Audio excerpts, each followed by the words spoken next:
Adventure 10. The Naval Treaty. The July which immediately succeeded my marriage was made memorable by 3 cases of interest, in which I had the privilege of being associated with Sherlock Holmes and of studying his methods. I find them recorded in my notes under the headings of The Adventure of the Second Stain, The Adventure of the Naval Treaty, and The Adventure of the Tired Captain. The first of these, however, deals with interest of such importance, and implicates so many of the first families in the kingdom, that for many years it will be impossible to make it public. No case, however, in which Holmes was engaged has ever illustrated the value of his analytical methods so clearly, or has impressed those who were associated with him so deeply. I still retain an almost verbatim report of the interview in which he demonstrated the true facts of the case to Monsieur Dubuque of the Paris police, and Fritz von Waldbaum, the well-known specialist of Danzig, both of whom had wasted their energies upon what proved to be side issues. The new century will have come, however, before the story can be safely told. Meanwhile, I pass on to the second on my list, which promised also at one time to be of national importance, and was marked by several incidents which give it a quite unique character. During my school days, I had been intimately associated with a lad named Percy Phelps, who was of much the same age as myself, though he was 2 classes ahead of me. He was a very brilliant boy, and carried away every prize which the school had to offer, finished his exploits by winning a scholarship which sent him on to continue his triumphant career at Cambridge. He was, I remember, extremely well connected, and even when we were all little boys together, we knew that his mother's brother was Lord Holdhurst, the great Conservative politician. This gaudy relationship did him little good at school. On the contrary, it seemed rather a piquant thing to us to chevy him about the playground and hit him over the shins with a wicket. But it was another thing when he came out into the world. I heard vaguely that his abilities and the influences which he commanded had won him a good position at the Foreign Office, and then he passed completely out of my mind until the following letter recalled his existence. Briarbrae, Woking.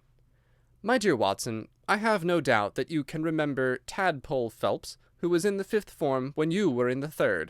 It is possible even that you may have heard that through my uncle's influence I obtained a good appointment at the Foreign Office, and that I was in a situation of trust and honour until a horrible misfortune came suddenly to blast my career. There is no use writing of the details of that dreadful event. In the event of your acceding to my request, it is probable that I shall have to narrate them to you. I have only just recovered from 9 weeks of brain fever, and am still exceedingly weak. Do you think that you could bring your friend Mr. Holmes down to see me? I should like to have his opinion of the case, though the authorities assure me that nothing more can be done. Do try to bring him down, and as soon as possible. Every minute seems an hour while I live in this state of horrible suspense. Assure him that if I have not asked his advice sooner, it was not because I did not appreciate his talents, but because I have been off my head ever since the blow fell. Now I am clear again, though I dare not think of it too much for fear of a relapse. I am still so weak that I have to write, as you see, by dictating. Do try to bring him. Your old schoolfellow, Percy Phelps. There was something that touched me as I read this letter, something pitiable in the reiterated appeals to bring Holmes. So moved was I, that even had it been a difficult matter, I should have tried it, but of course I knew well that Holmes loved his art, so that he was ever as ready to bring his aid as his client could be to receive it. My wife agreed with me that not a moment should be lost in laying the matter before him, and so within an hour of breakfast time I found myself back once more in the old rooms in Baker Street. Holmes was seated at his side table, clad in his dressing gown, and working hard over a chemical investigation. A large curved retort was boiling furiously in the bluish flame of a Bunsen burner, and the distilled drops were condensing into a 2-liter measure. My friend hardly glanced up as I entered, and I, seeing that his investigation must be of importance, seated myself in an armchair and waited. He dipped into this bottle or that, drawing out a few drops of each with his glass pipette, and finally brought a test tube containing a solution over the table. In his right hand he held a slip of litmus paper. "You come at a crisis, Watson," said he. "If this paper remains blue, all is well. If it turns red, it means a man's life." He dipped it into the test tube, and it flushed at once into a dull, dirty crimson. I thought as much," he cried. "I'll be at your service in an instant, Watson. You'll find tobacco in the Persian slipper." He turned to his desk and scribbled off several telegrams, which were handed over to the page boy. Then he threw himself down into the chair opposite, and drew up his knees until his fingers clasped round his long, thin shins. "A very commonplace murder," said he. "You've got something better, I fancy. You are the stormy petrel of crime, Watson. What is it?" I handed him the letter, which he read with the most concentrated attention. "It does not tell us very much, does it?" he remarked as he handed it back to me. "Hardly anything. And yet the writing is of interest." "But the writing is not his own." "Precisely, it is a woman's." "A man's, surely," I cried. "No, a woman's, and a woman of rare character. You see, at the commencement of an investigation, it is something to know that your client is in close contact with someone who, for good or evil, has an exceptional nature. My interest is already awakened in the case. If you are ready, we will start at once for Woking, and see this diplomatist who is in such evil case, and the lady to whom he dictates his letters." We were fortunate enough to catch an early train at Waterloo, and in a little under an hour we found ourselves among the fir woods and the heather of Woking. Briarbrae proved to be a large detached house standing in extensive grounds, within a few minutes' walk of the station. On sending in our cards, we were shown into an elegantly appointed drawing-room, where we were joined in a few minutes by his rather stout man, who received us with much hospitality. His age may have been nearer 40 than 30, but his cheeks were so ruddy and his eyes so merry that he still conveyed the impression of a plump and mischievous boy. "I'm so glad that you've come," said he, shaking our hands with effusion. "Percy has been inquiring for you all morning. Ah, poor old chap, he clings to any straw. His father and his mother asked me to see you, for the mere mention of the subject is very painful to them."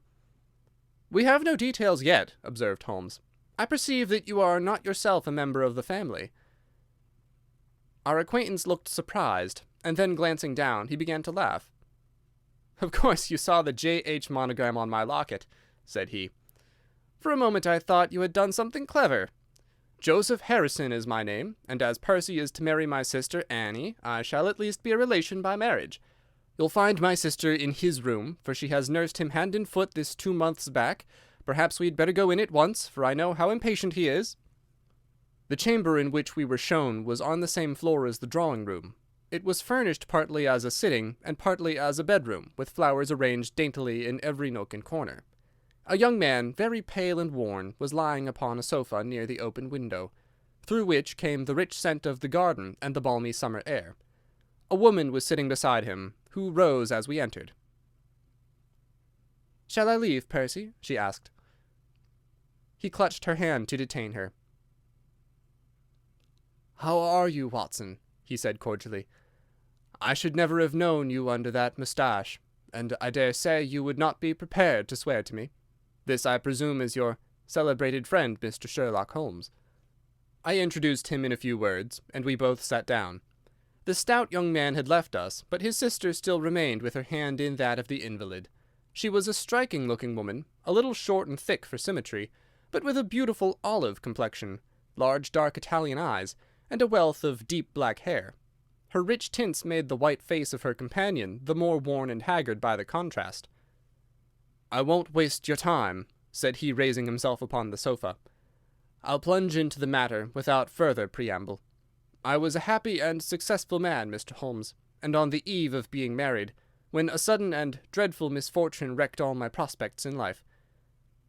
I was, as Watson may have told you, in the Foreign Office, and through the influences of my uncle, Lord Holdhurst, I rose rapidly to a responsible position. When my uncle became Foreign Minister in this administration, he gave me several missions of trust, and as I always brought them to a successful conclusion, he came at last to have the utmost confidence in my ability and tact.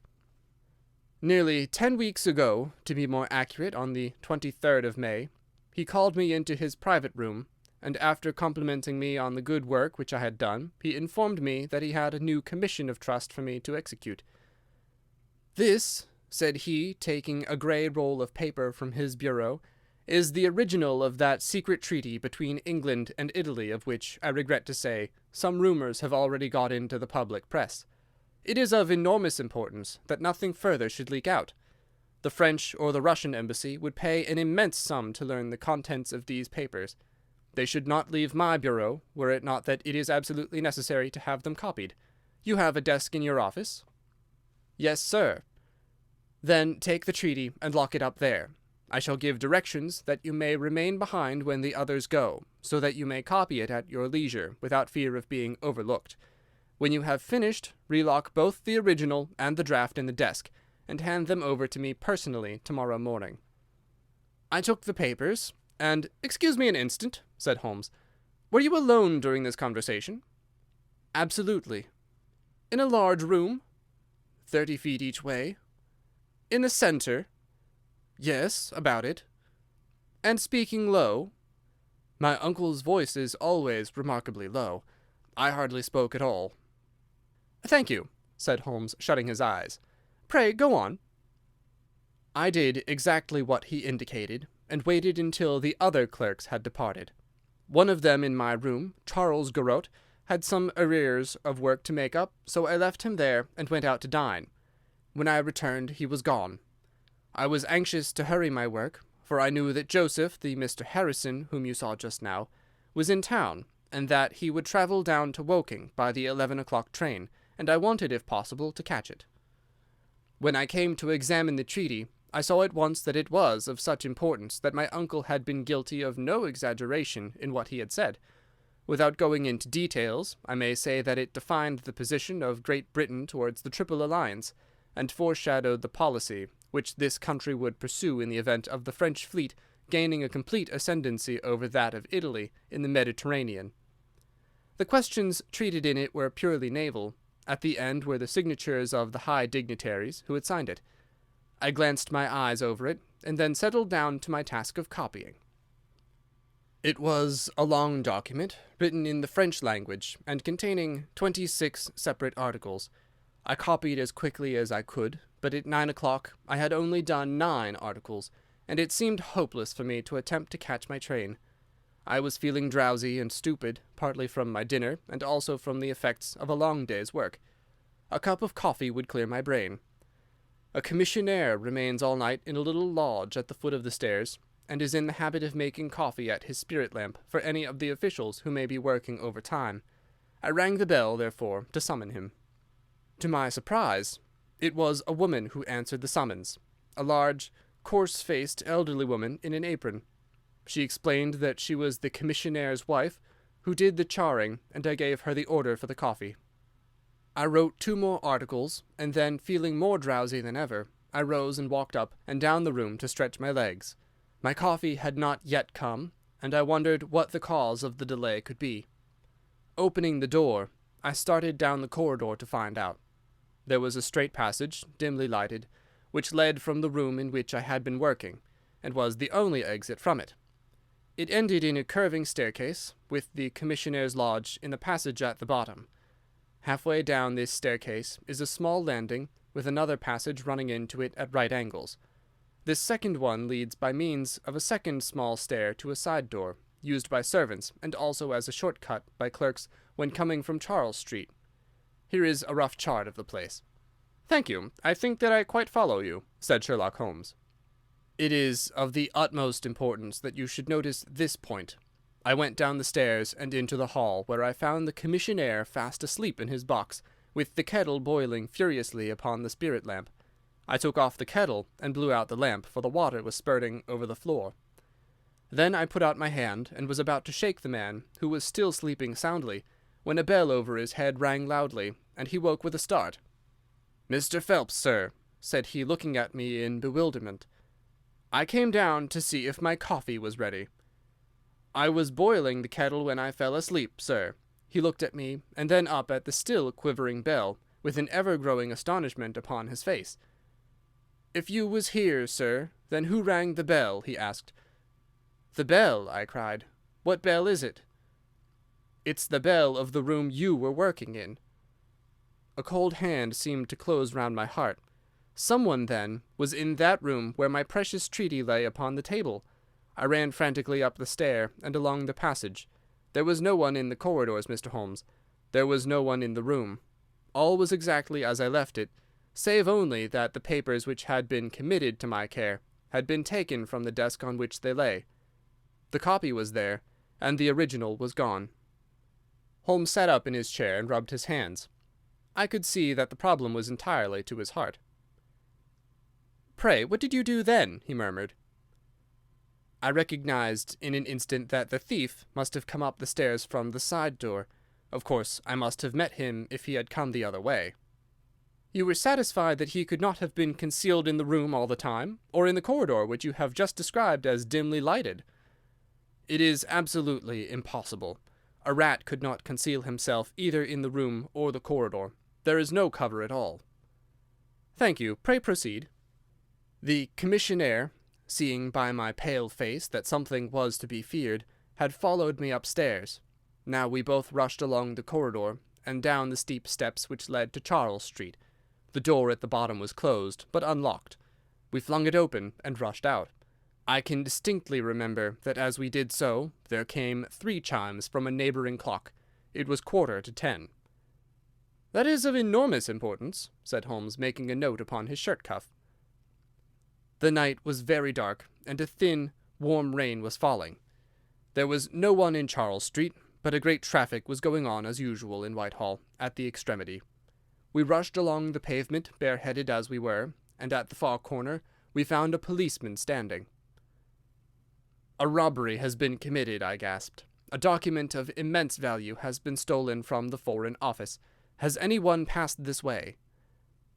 "I have been standing here for a quarter of an hour, sir," said he.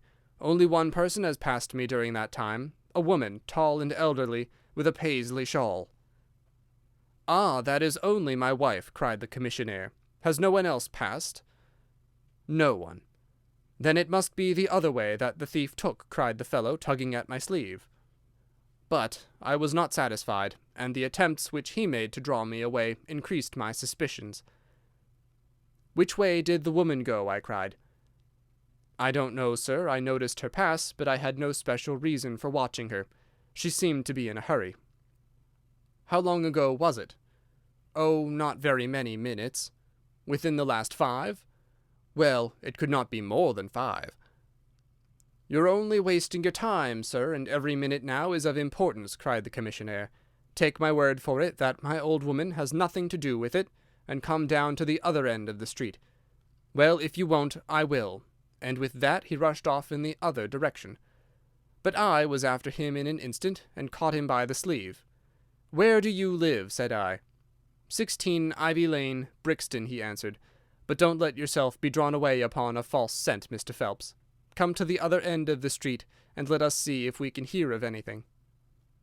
Nothing was to be lost by following his advice. With the policeman we both hurried down, but only to find the street full of traffic. Many people coming and going, but all only too eager to get to a place of safety upon so wet a night. There was no lounger who could tell us who had passed. Then we returned to the office, and searched the stairs and the passage without result. The corridor which led to the room was laid down with a kind of creamy linoleum which shows an impression very easily. We examined it very carefully, but found no outline of any footmark. "Had it been raining all evening?" "Since about 7. "How is it, then, that the woman who came into the room about 9 left no traces with her muddy boots?" "I am glad you raised the point. It occurred to me at this time. The chairwomen are in the habit of taking off their boots at the commissionnaire's office and putting on list slippers." "That is very clear. There were no marks, then, though the night was a wet one. The chain of events is certainly one of extraordinary interest. What did you do next?" "We examined the room also. There is no possibility of a secret door, and the windows are quite 30 feet from the ground. Both of them were fastened on the inside. The carpet prevents any possibility of a trapdoor, and the ceiling is of the ordinary whitewashed kind. I will pledge my life that whoever stole my papers could only have come through the door." "How about the fireplace?" "They use none. There is a stove. The bell rope hangs from the wire just to the right of my desk. Whoever rang it must have come right up to the desk to do it. But why should any criminal wish to ring the bell? It is a most insoluble mystery." "Certainly the incident was unusual. What were your next steps? You examined the room, I presume, to see if the intruder had left any traces, any cigar end or dropped glove or hairpin or other trifle?" "There was nothing of the sort." "No smell?" "Well, we never thought of that." "Ah, a scent of tobacco would have been worth a great deal to us in such an investigation." I never smoke myself, so I think I should have observed it if there had been any smell of tobacco. There was absolutely no clue of any kind. The only tangible fact was that the commissionnaire's wife, Mrs. Tangy was the name, had hurried out of the place. He could give no explanation save that it was about the time when the woman always went home. The policeman and I agreed that our best plan would be to seize the woman before she could get rid of the papers, presuming that she had them. The alarm had reached Scotland Yard by this time, and Mr. Forbes, the detective, came round at once and took up the case with a great deal of energy. We hired a hansom, and in half an hour we were at the address which had been given to us. A young woman opened the door, who proved to be Mrs. Tangy's eldest daughter. Her mother had not come back yet, and we were shown into the front room to wait. About 10 minutes later, a knock came at the door, and here we made the one serious mistake for which I blame myself. Instead of opening the door ourselves, we allowed the girl to do so. We heard her say, "Mother, there are 2 men in the house waiting to see you," and an instant afterwards we heard the patter of feet rushing down the passage. Forbes flung open the door, and we both ran into the back room or kitchen, but the woman had got there before us. She stared at us with defiant eyes, and then, suddenly recognizing me, an expression of absolute astonishment came over her face. "Why, if it isn't Mr. Phelps of the office!" she cried. "Come, come, who did you think we were when you ran away from us?" asked my companion. "I thought you were the brokers," said she. "We have had some trouble with a tradesman." "That's not quite good enough," answered Forbes. "We have reason to believe that you have taken a paper of importance from the Foreign Office, and that you ran in here to dispose of it. You must come back with us to Scotland Yard to be searched." It was in vain that she protested and resisted. A 4-wheeler was brought, and we all 3 drove back in it. We had first made an examination of the kitchen, and especially of the kitchen fire, to see whether she might have made away with the papers during the instant that she was alone. There were no signs, however, of any ashes or scraps.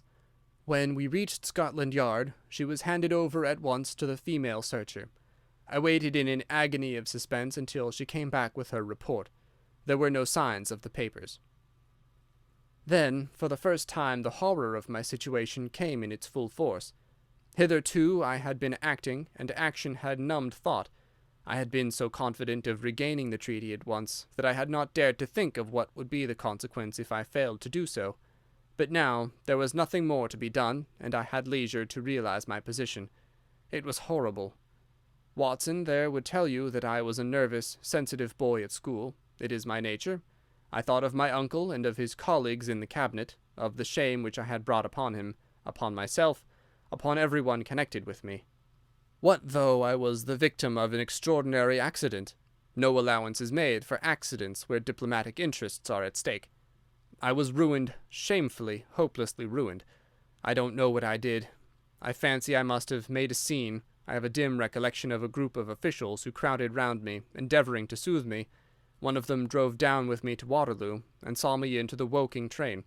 I believe that he would have come all the way had it not been that Dr. Ferrier, who lives near me, was going down by that very train. The doctor most kindly took charge of me, and it was well that he did so, for I had a fit in the station, and before we reached home I was practically a raving maniac. You can imagine the state of things here when they were roused from their beds by the doctor's ringing and found me in this condition. Poor Annie here and my mother were broken-hearted. Dr. Ferrier had just heard enough from the detective at the station to be able to give an idea of what had happened, and his story did not mend matters. It was evident to all that I was in for a long illness, so Joseph was bundled out of his cheery bedroom, and it was turned into a sick-room for me. Here I have lain, Mr. Holmes, for over 9 weeks, unconscious, and raving with brain fever. If it had not been for Miss Harrison here and for the doctor's care, I should not be speaking to you now. She has nursed me by day, and a hired nurse has looked after me by night, for in my mad fits I was capable of anything. Slowly my reason is cleared, but it is only during the last 3 days that my memory has quite returned. Sometimes I wish that it never had. The first thing that I did was to wire Mr. Forbes, who had the case in hand. He came out, and assured me that, though everything has been done, no trace of a clue has been discovered. The commissionaire and his wife have been examined in every way without any light being thrown upon the matter.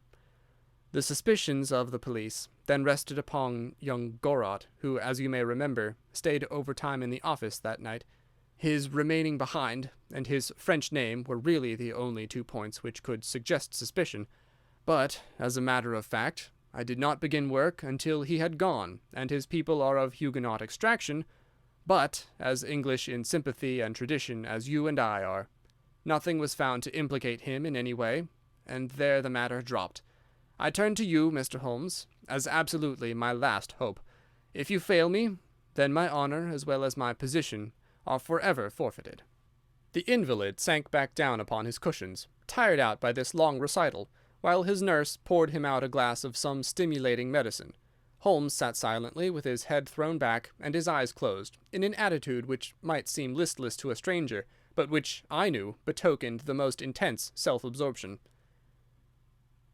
"Your statement has been so explicit," said he at last, "that you have really left me very few questions to ask.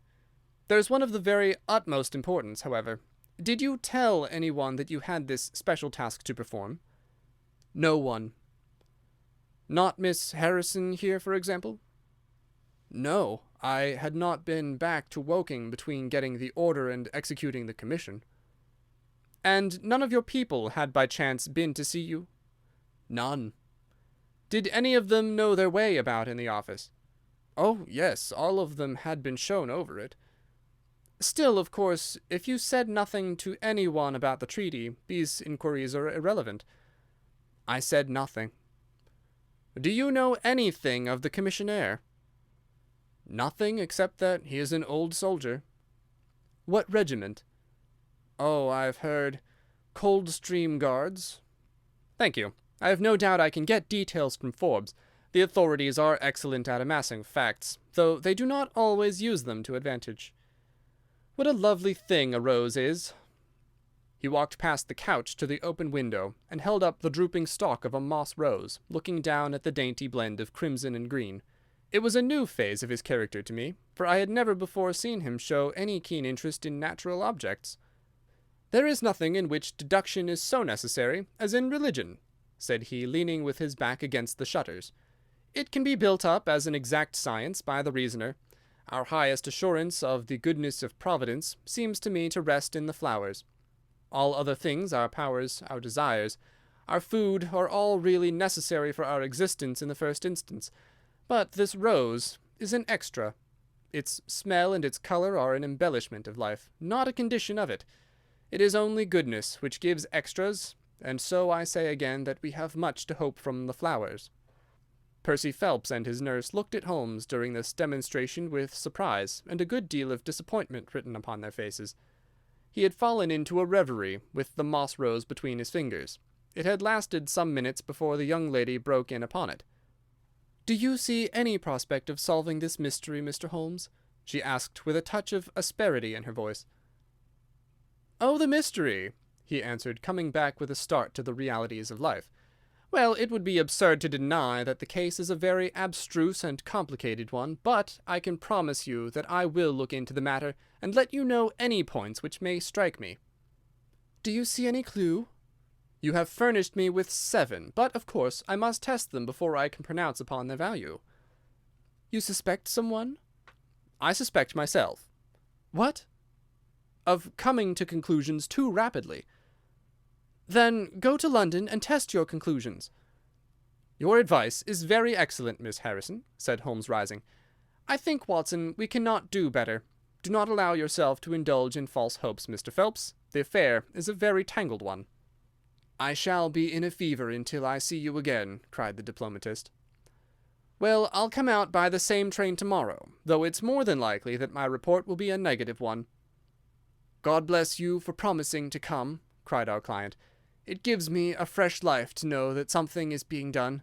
By the way, I have had a letter from Lord Holdhurst." "Ha! What did he say?" "He was cold, but not harsh. I dare say my severe illness prevented him from being that. He repeated that the matter was of the utmost importance, and added that no steps would be taken about my future, by which he means, of course, my dismissal, until my health was restored, and I had an opportunity of repairing my misfortune." "Well, that was reasonable and considerate," said Holmes. "Come, Watson, for we've a good day's work before us in town." Mr. Joseph Harrison drove us down to the station, and we were soon whirling up in a Portsmouth train. Holmes was sunk in profound thought, and hardly opened his mouth until we had passed Clapham Junction. "It's a very cheery thing to come into London by any of these lines which run high, and allow you to look down upon the houses like this." I thought he was joking, for the view was sordid enough, but he soon explained himself. "Look at those big isolated clumps of building rising up above the slates, like brick islands in a lead-coloured sea. The board schools. Lighthouses, my boy, beacons of the future, capsules with hundreds of bright little seeds in each, out of which will spring the wiser, better England of the future. I suppose that man Phelps does not drink?" "I should not think so." "Nor should I, but we are bound to take every possibility into account. The poor devil has certainly got himself into very deep water, and it's a question whether we shall ever be able to get him ashore. What did you think of Miss Harrison?" "A girl of strong character." "Yes, but she is a good sort, or I am mistaken. She and her brother are the only children of an ironmaster somewhere up Northumberland way. He got engaged to her when travelling last winter, and she came down to be introduced to his people, with her brother as an escort. Then came the smash, and she stayed on to nurse her lover, while brother Joseph, finding himself pretty snug, stayed on too. I've been making a few independent inquiries, you see. But today must be a day of inquiries." "My practice," I began. "Oh, if you find your own cases more interesting than mine," said Holmes with some asperity. "I was going to say that my practice could get along very well for a day or two, since it is the slackest time in the year." "Excellent," said he, recovering his good humour. "Then we'll look into this matter together. I think that we should begin by seeing Forbes. He can probably tell us all the details we want until we know from what side the case is to be approached." "You said you had a clue." "Well, we have several, but we can only test their value by further inquiry. The most difficult crime to track is the one which is purposeless. Now, this is not purposeless. Who is it who profits by it? There is the French ambassador, there is the Russian, there is whoever might sell it to either of these, and there is Lord Holdhurst." "Lord Holdhurst?" "Well, it is just conceivable that a statesman might find himself in a position where he was not sorry to have such a document accidentally destroyed." "Not a statesman with the honourable record of Lord Holdhurst." "It is a possibility, and we cannot afford to disregard it. We shall see the noble lord to-day, and find out if he can tell us anything. Meanwhile, I've already set inquiries on foot." "Already?" "Yes, I sent wires from Woking Station to every evening paper in London. This advertisement will appear in each of them." He handed over a sheet torn from a notebook. On it was scribbled in pencil, £10 reward, the number of the cab which dropped a fare at or about the door of the Foreign Office in Charles Street at 10:15 in the evening of May 23rd. Apply 221B Baker Street. "You are confident that the thief came in a cab?" "If not, there's no harm done. But if Mr. Phelps is correct in stating that there is no hiding place either in the room or the corridors, then the person must have come from outside. If he came from outside on so wet a night, and yet left no trace of damp upon the linoleum, which was examined within a few minutes of his passing, then it is exceedingly probable that he came in a cab. Yes, I think that we may safely deduce a cab." "It sounds plausible." "That is one of the clues of which I spoke. It may lead us to something, and then, of course, there is the bell, which is the most distinctive feature of the case. Why should that bell ring? Was it the thief who did it out of bravado, or was it someone who was with the thief who did it in order to prevent the crime, or was it an accident, or was it—" He sank back into the state of intense and silent thought from which he had emerged, but it seemed to me, accustomed as I was to his every mood, that some new possibility had dawned suddenly upon him. It was 3:20 when we reached our terminus, and after a hasty luncheon at the buffet we pushed on at once to Scotland Yard. Holmes had already wired to Forbes, and we found him waiting to receive us, a small, foxy man with a sharp but by no means amiable expression. He was decidedly frigid in his manner to us, especially when he heard the errand upon which we had come. "I've heard of your methods before now, Mr. Holmes," said he tartly. "You are ready enough to use all the information that the police can lay at your disposal, and then you try to finish the case yourself and bring discredit on them." "On the contrary," said Holmes, "out of my last 53 cases, my name has only appeared in 4, and the police have had all the credit in 49. I don't blame you for not knowing this, for you are young and inexperienced, but if you wish to get on in your new duties, you will work with me and not against me." "I'd be very glad of a hint or two," said the detective, changing his manner. "I've certainly had no credit from the case so far. What steps have you taken?" "Tanguy, the commissionaire, has been shadowed. He left the guards with a good character, and we can find nothing against him. His wife is a bad lot, though. I fancy she knows more about this than appears." "Have you shadowed her?" "We have set one of our women on to her. Mrs. Tanguy drinks, and our woman has been with her twice when she was well on, but she could get nothing out of her." "I understand that they have had brokers in the house?" "Yes, but they were paid off." "Where did that money come from?" "That was all right. His pension was due. They have not shown any signs of being in funds." "What explanation did she give of having answered the bell when Mr. Phelps rang for the coffee?" "She said that her husband was very tired, and she wished to relieve him." "Well, certainly that would agree with his being found a little later asleep in his chair. There is nothing against them, then, but the woman's character. Did you ask her why she hurried away that night? Her taste attracted the attention of the police constable." "She was later than usual, and wanted to get home." "Did you point out to her that you and Mr. Phelps, who started at least 20 minutes after her, got home before her?" "She explains that by the difference between a bus and a hansom." "Did she make it clear why, on reaching her house, she ran into the back kitchen?" "Because she had the money there with which to pay off the brokers." "She has at least an answer for everything. Did you ask her whether in leaving she met anyone or saw anyone loitering about Charles Street?" "She saw no one but the constable." "Well, you seem to have cross-examined her pretty thoroughly. What else have you done?" "The clerk Gorot has been shadowed all these 9 weeks, but without result. We can show nothing against him." "Anything else?" "Well, we have nothing else to go upon. No evidence of any kind." "Have you formed a theory about how that bell rang?" "Well, I must confess that it beats me. It was a cool hand, whoever it was, to go and give the alarm like that." "Yes, it was a queer thing to do. Many thanks to you for what you've told me. If I can put the man into your hands, you shall hear from me. Come along, Watson." "Where are we going now?" I asked as we left the office. "We are now going to interview Lord Holdhurst, the Cabinet Minister and future Premier of England." We were fortunate in finding that Lord Holdhurst was still in his chambers in Downing Street, and on Holmes sending in his card, we were instantly shown up. The statesman received us with that old-fashioned courtesy for which he is remarkable, and seated us on the 2 luxuriant lounges on either side of the fireplace.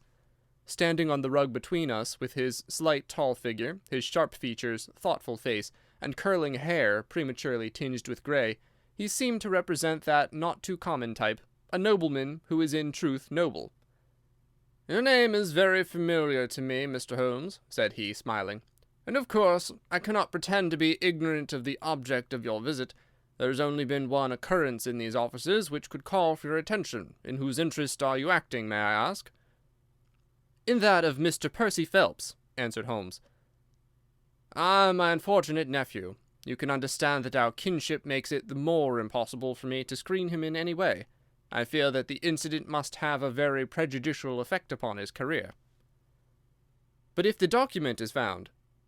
"Ah, that, of course, would be different." "I had 1 or 2 questions which I wished to ask you, Lord Holdhurst." "I shall be happy to give you any information in my power." "Was it in this room that you gave your instructions as to the copying of the document?" "It was." "Then you could hardly have been overheard." "It is out of the question." "Did you ever mention to anyone that it was your intention to give anyone the treaty to be copied?" "Never." "You are certain of that?" "Absolutely." "Well, since you never said so, and Mr. Phelps never said so, and nobody else knew anything of the matter, then the thief's presence in the room was purely accidental. He saw his chance, and he took it."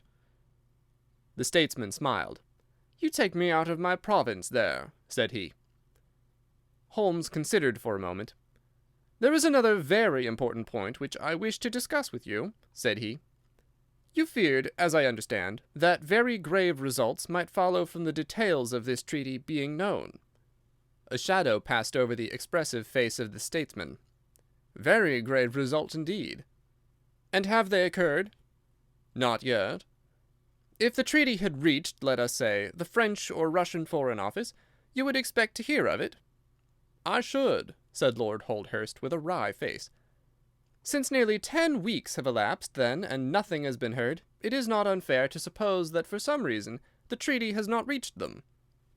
Lord Holdhurst shrugged his shoulders. "We can hardly suppose, Mr. Holmes, that the thief took the treaty in order to frame it and hang it up." "Perhaps he is waiting for a better price." "If he waits a little longer he will get no price at all. The treaty will cease to be secret in a few months." "That is important," said Holmes. "Of course, it is a possible supposition that the thief has had a sudden illness." "An attack of brain fever, for example?" asked the statesman, flashing a swift glance at him. "I did not say so," said Holmes imperturbably. "And now, Lord Holdhurst, we have already taken up too much of your valuable time, and we shall wish you good day."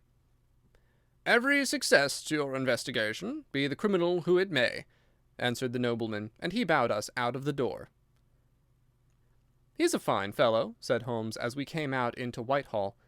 "But he has a struggle to keep up his position. He's far from rich and has many calls. You noticed, of course, that his boots had been resoled. Now, Watson, I won't detain you from your legitimate work any longer. I shall do nothing more to-day, unless I have an answer to my cab advertisement. But I should be extremely obliged to you if you would come down with me to Woking to-morrow by the same train which we took yesterday." I met him accordingly next morning, and we travelled down to Woking together. He had had no answer to his advertisement, he said, and no fresh light had been thrown upon the case. He had, when he so willed it, the utter immobility of countenance of a Red Indian, and I could not gather from his appearance whether he was satisfied or not with the position of the case. His conversation, I remember, was about the Bertillon system of measurements, and he expressed his enthusiastic admiration of the French savant. We found our client still under the charge of his devoted nurse, but looking considerably better than before. He rose from the sofa and greeted us without difficulty when we entered. "Any news?" he asked eagerly. "My report, as I expected, is a negative one," said Holmes. "I have seen Forbes, and I have seen your uncle, and I have set 1 or 2 trains of inquiry upon foot which may lead to something."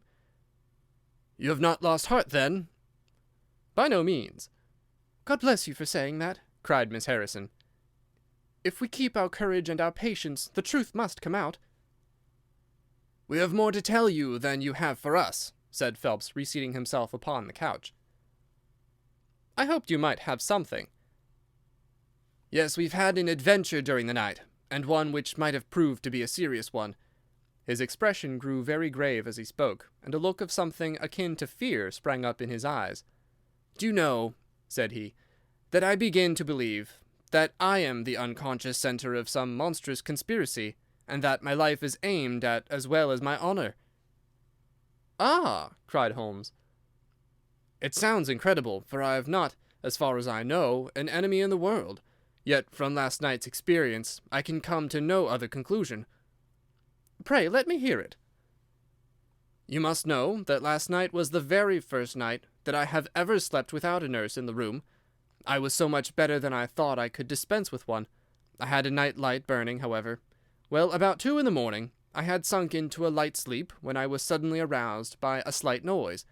It was like the sound which a mouse makes when it is gnawing a plank, and I lay listening to it for some time under the impression that it must come from that cause. Then it grew louder, and suddenly there came from the window a sharp metallic snick. I sat up in amazement. There could be no doubt what the sounds were now. The first ones had been caused by someone forcing an instrument through the slit between the sashes, and the second by the catch being pressed back. There was a pause then for about 10 minutes, as if the person were waiting to see whether the noise had awakened me. Then I heard a gentle creaking as the window was very slowly opened. I could stand it no longer, for my nerves are not what they used to be. I sprang out of bed and flung open the shutters. A man was crouching at the window. I could see little of him, for he was gone like a flash. He was wrapped in some sort of cloak which came across the lower part of his face. One thing only I am sure of. and that is that he had some weapon in his hand. It looked to me like a long knife. I distinctly saw the gleam of it as he turned to run." "This is most interesting," said Holmes. "Pray, what did you do then?" "I should have followed him through the open window if I had been stronger. As it was, I rang the bell and roused the house. It took me some little time, for the bell rings in the kitchen and the servants all sleep upstairs. I shouted, however, and that brought Joseph down, and he roused the others. Joseph and the groom found marks on the bed outside the window, but the weather has been so dry lately that they found it hopeless to follow the trail across the grass. There's a place, however, on the wooden fence which skirts the road which shows signs, they tell me, as if someone had got over, and had snapped the top of the rail in doing so. I have said nothing to the local police yet, for I thought I had best have your opinion first." This tale of our client's appeared to have an extraordinary effect upon Sherlock Holmes. He rose from his chair and paced about the room in uncontrollable excitement. "Misfortunes never come single," said Phelps, smiling, though it was evident that his adventure had somewhat shaken him. "You have certainly had your share," said Holmes. "Do you think you could walk around the house with me?" "Oh, yes, I should like a little sunshine. Joseph will come, too." "And I also," said Miss Harrison. "I'm afraid not," said Holmes, shaking his head. "I think I must ask you to remain sitting exactly where you are." The young lady resumed her seat with an air of displeasure. Her brother, however, had joined us, and we set off all four together. We passed round the lawn to the outside of the young diplomatist's window. There were, as he had said, marks upon the bed, but they were hopelessly blurred and vague. Holmes stopped over them for an instant, and then rose, shrugging his shoulders. "I don't think anyone could make much of this," said he. "Let us go round the house, and see why this particular room was chosen by the burglar. I should have thought those larger windows of the drawing-room and dining-room would have had more attractions for him." "They are more visible from the road," suggested Mr. Joseph Harrison. "Ah, yes, of course. There is a door here which he might have attempted. What is it for?" "It is the side entrance for tradespeople. Of course it is locked at night." "Have you ever had an alarm like this before?" "Never," said our client. "Do you keep plate in the house, or anything to attract burglars?" "Nothing of value." Holmes strolled round the house with his hands in his pockets and a negligent air which was unusual with him. "By the way," said he to Joseph Harrison, "you found some place, I understand, where the fellows scaled the fence. Let us have a look at that." The plump young man led us to a spot where the top of one of the wooden rails had been cracked. A small fragment of the wood was hanging down. Holmes pulled it off and examined it critically. "Do you think that was done last night? It looks rather old, does it not?" "Well, possibly so." "There are no marks of anyone jumping down upon the other side. No, I fancy we shall get no help here. Let us go back to the bedroom and talk the matter over." Percy Phelps was walking very slowly, leaning upon the arm of his future brother-in-law. Holmes walked swiftly across the lawn, and we were at the open window of the bedroom long before the others came up. "Miss Harrison," said Holmes, speaking with the utmost intensity of manner, "you must stay where you are all day. Let nothing prevent you from staying where you are all day. It is of the utmost importance." "Certainly, if you wish it, Mr. Holmes," said the girl in astonishment. "When you go to bed, lock the door of this room on the outside and keep the key. Promise to do this." "But Percy?" "He will come to London with us." "And am I to remain here?" "It is for his sake. You can serve him. Quick. Promise." She gave a quick nod of assent just as the other two came up. "Why do you sit moping here, Annie?" cried her brother. "Come out into the sunshine." "No, thank you, Joseph. I have a slight headache, and this room is deliciously cool and soothing." "What do you propose now, Mr. Holmes?" asked our client. "Well, in investigating this minor affair, we must not lose sight of our main inquiry. It would be a very great help to me if you would come up to London with us." "At once?" "Well, as soon as you conveniently can. Say in an hour." "I feel quite strong enough, if I can really be of any help." "The greatest possible." "Perhaps you would like me to stay there tonight?" "I was just going to propose it." "Then, if my friend of the night comes to revisit me, he will find the bird flown. We are all in your hands, Mr. Holmes, and you must tell us exactly what you would like done. Perhaps you would prefer that Joseph came with us so as to look after me?"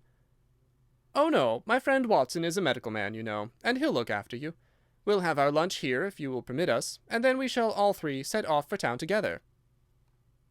It was arranged as he suggested, though Miss Harrison excused herself from leaving the bedroom in accordance with Holmes' suggestion. What the object of my friend's manoeuvres was, I could not conceive unless it were to keep the lady away from Phelps, who, rejoiced by his returning health and by the prospect of action, lunched with us in the dining-room. Holmes had a still more startling surprise for us, however, for after accompanying us down to the station and seeing us into our carriage, he calmly announced that he had no intention of leaving Woking.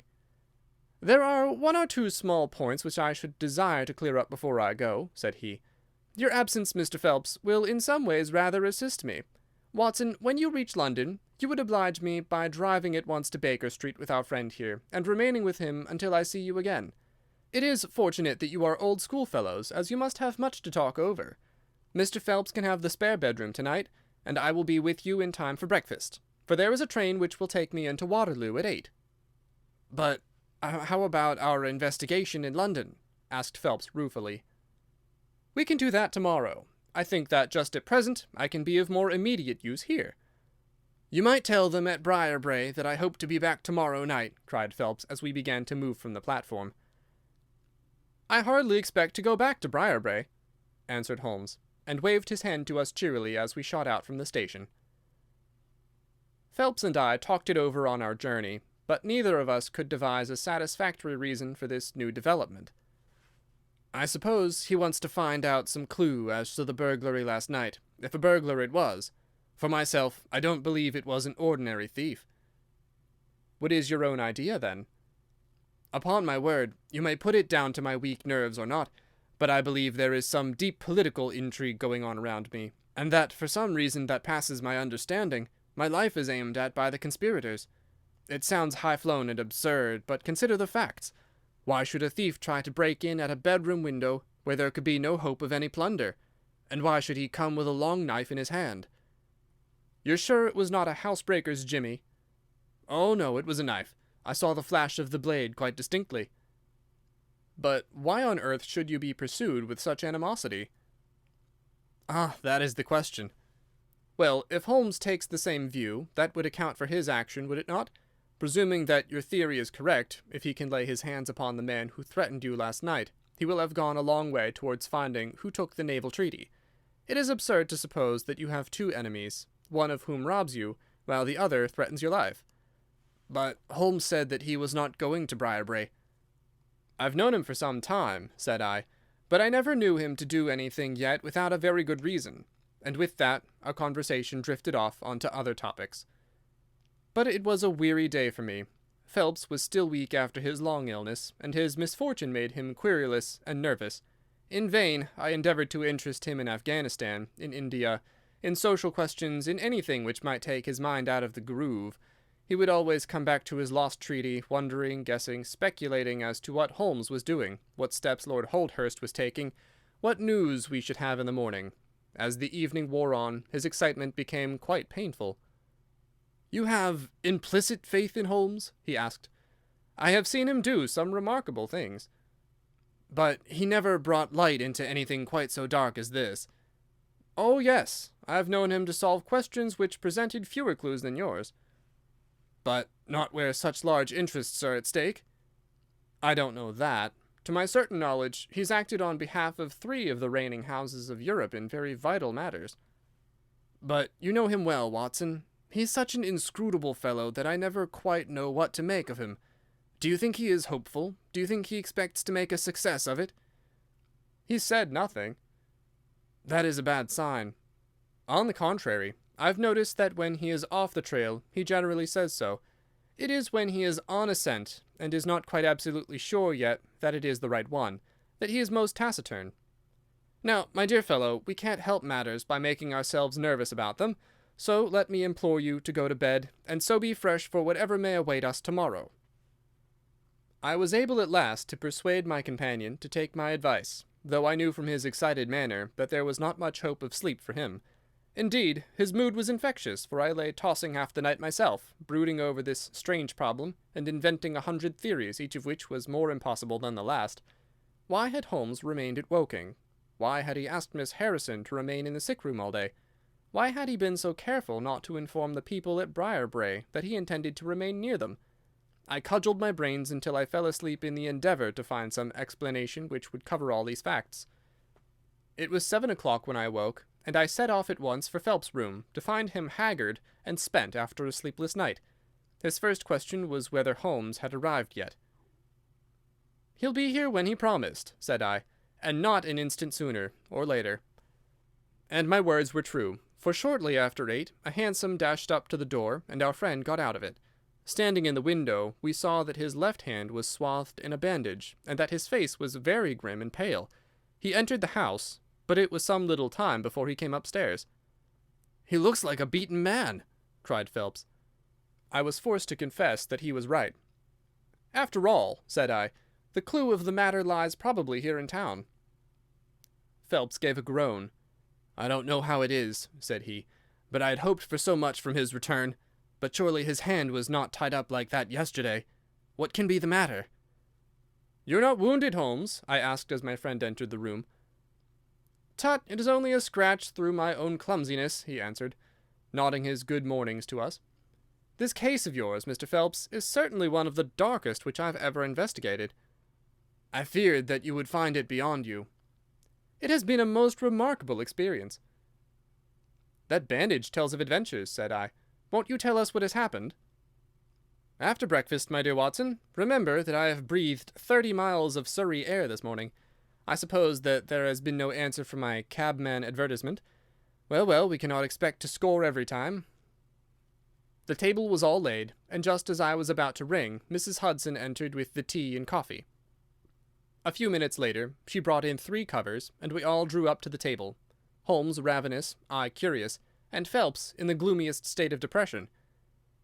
"Mrs. Hudson has risen to the occasion," said Holmes, uncovering a dish of curried chicken.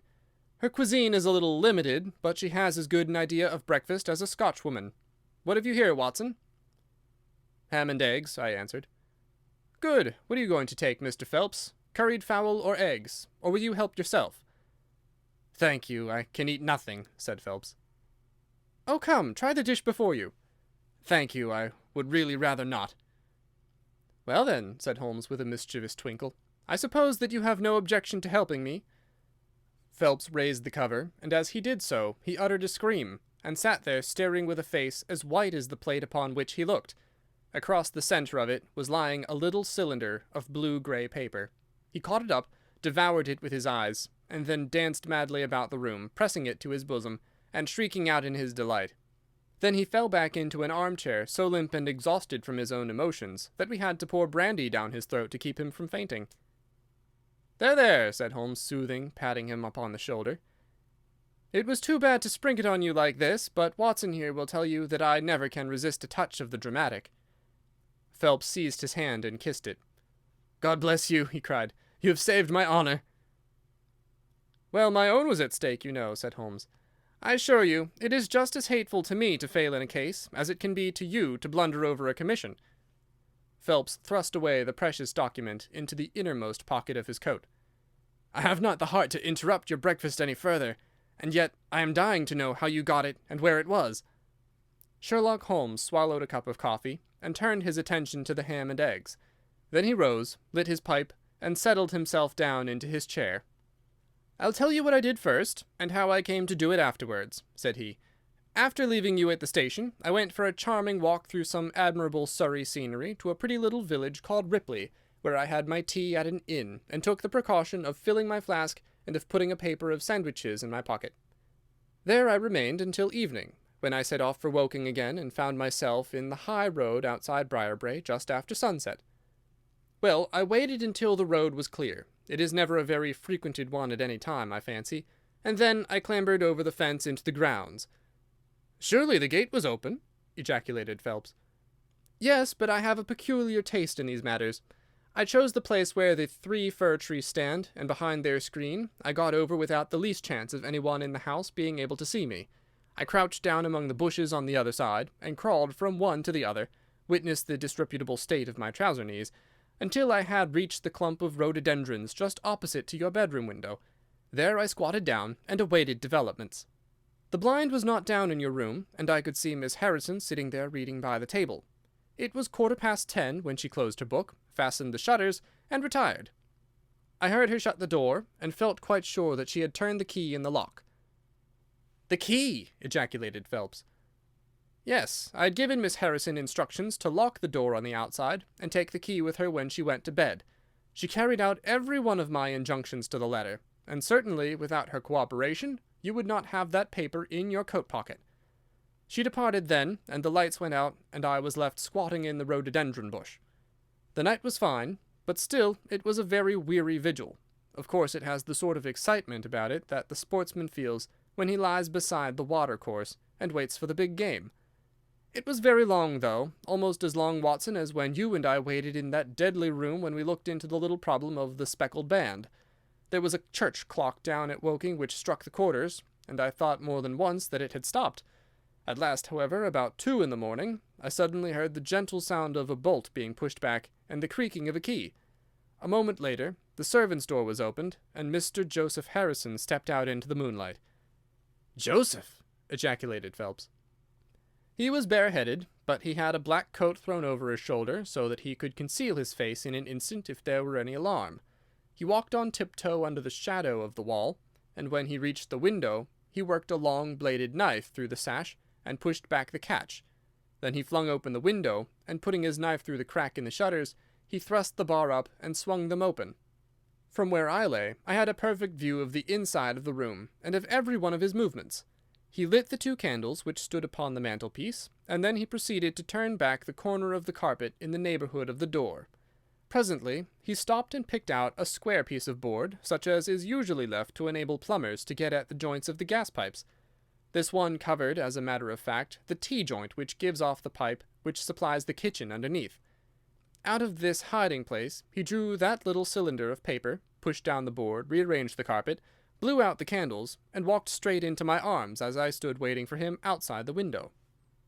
Well, he has rather more viciousness than I gave him credit for, has Master Joseph. He flew at me with his knife, and I had to grasp him twice and got a cut over the knuckles before I had the upper hand of him. He looked murder out of the only eye he could see with when we had finished, but he listened to reason and gave up the papers. Having got them, I let my man go, but I wired full particulars to Forbes this morning. If he is quick enough to catch his bird, well and good. But if, as I shrewdly expect, he finds the nest empty before he gets there, why, all the better for the government.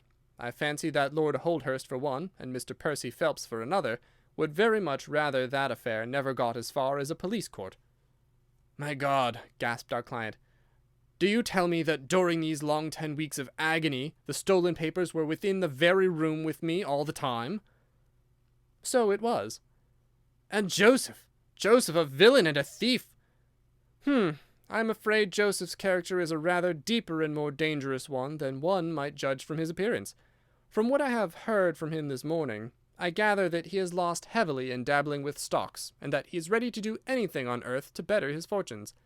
Being an absolutely selfish man, when a chance presented itself, he did not allow either his sister's happiness or your reputation to hold his hand." Percy Phelps sank back in his chair.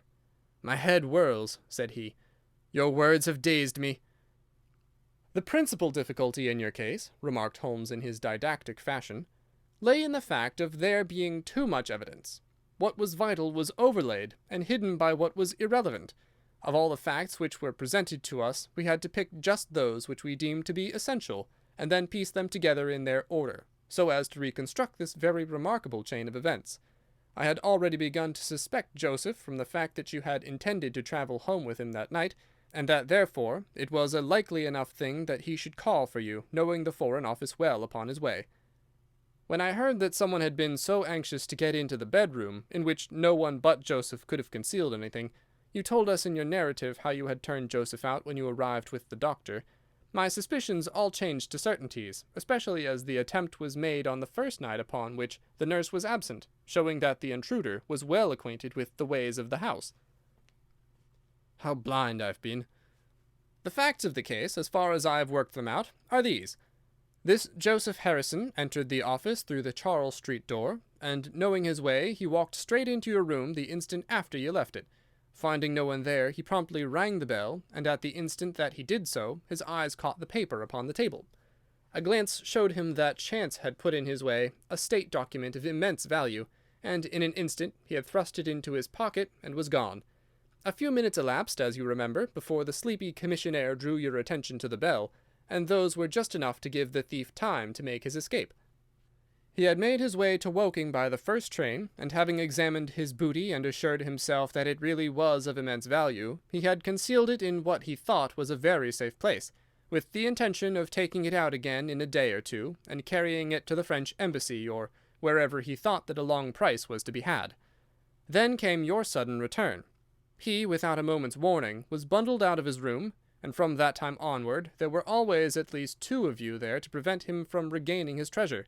The situation to him must have been a maddening one. But at last he thought he saw his chance. He tried to steal in, but was baffled by your wakefulness. You remember that you did not take your usual draught that night. I remember. I fancy that he had taken steps to make that draught efficacious, and that he quite relied upon your being unconscious. Of course, I understood that he would repeat the attempt whenever it could be done with safety. Your leaving the room gave him the chance he wanted. I kept Miss Harrison in it all day, so that he might not anticipate us. Then, having given him the idea that the coast was clear, I kept guard as I have described. I already knew that the papers were probably in the room, but I had no desire to rip up all the planking and skirting in search of them. I let him take them, therefore, from the hiding-place, and so saved myself an infinity of trouble. Is there any other point which I can make clear?" "Why did he try the window on the first occasion," I asked, "when he might have entered by the door?" "In reaching the door, he would have to pass 7 bedrooms. On the other hand, he could get out on the lawn with ease. Anything else?" "Do you not think," asked Phelps, "that he had any murderous intention? The knife was only meant as a tool." "It may be so," answered Holmes, shrugging his shoulders. "I can only say for certain that Mr. Joseph Harrison is a gentleman to whose mercy I should be extremely unwilling to trust." End of Adventure 10, The Naval Treaty.